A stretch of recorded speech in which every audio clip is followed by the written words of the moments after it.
Hi guys! Today we are going to make our spicy mixed seafood dish. On your screen, you can see our ingredients. The crabs that we used in this dish are steamed, while the shrimp and the squid are boiled in I think 1 cup of water, and the stock was set aside.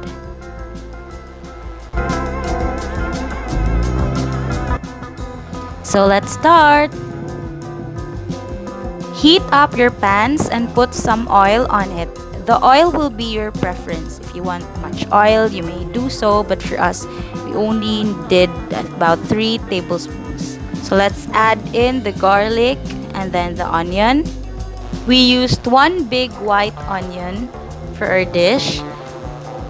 Add in the next ingredient once the onion turns translucent.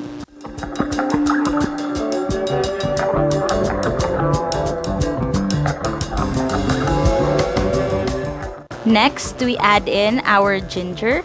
The ginger was peeled and diced. We did it like this because we wanted to get a bite of the ginger. Then let's add in our bell pepper and our green chili peppers. It's actually siling espada in Bisaya.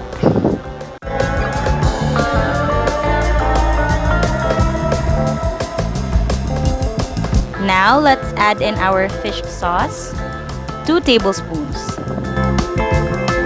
Then comes in our stock. So it's the squid and shrimp stock that we set aside earlier. Then add in the hoisin sauce. You can actually buy this from the supermarket.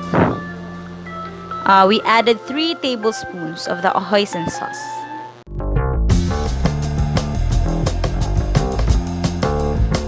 This really adds in a bit of flavor, a strong flavor to be exact.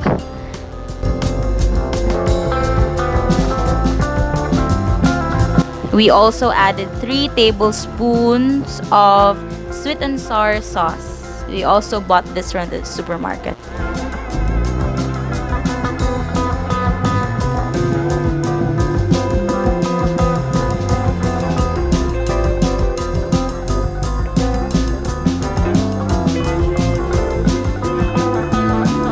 We added in our 1 cup of ketchup.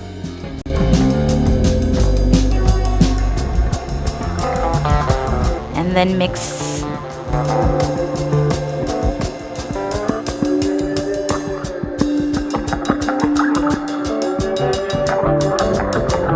The blend of all the liquid sauce that we added is really amazing. Then add in our Himalayan salt. My mother is a fan of the Himalayan salt with the meal, but I prefer the one where you just pinch and then put it on the food because it's really tiring to twist the meal. Then we add also the freshly ground black pepper. Then mix all the ingredients together. Next would be about 3 tablespoons of oyster sauce. I like to use oyster sauce because it's very versatile. You can use it in all kinds of dishes that you want to make. When you want to make vegetable dishes, you can just saute some onion and garlic and then add in the vegetable and add a little bit of oyster sauce even without meat. Then it's a go-go for you already. Here we attempted to add in Tabasco sauce. There. Just 1 tablespoon. And add in the squid that we boiled earlier. Just for a little time, since the squid should not be overcooked. Then the steamed crabs.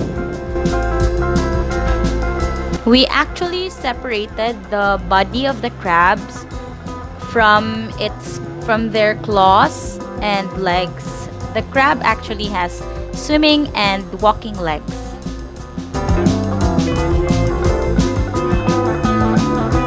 There. We also like to eat the meat from the little legs. It's actually tasty. but it requires effort. It's really hard to mix with all the crab legs.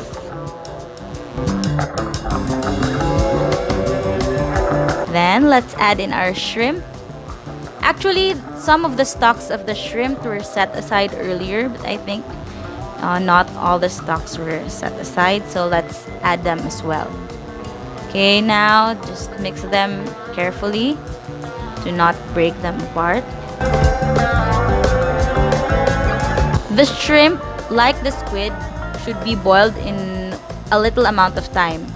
So right when it turns its color to orange, you should turn off the heat and remove it from its stock. There, it's simmering. Let's add in our green onions. There. I hope you try this out at home. For any recipe that you want us to make, just comment down below. And don't forget to click like and subscribe to our channel, Lealicious Diaries. And for our mukbang videos of this very sumptuous dish, go to Lola and Klein's channel. I will put their link in the description box. So try our tutorial videos at home and have your own Lealicious days. Thank you, and please, please, please stay safe.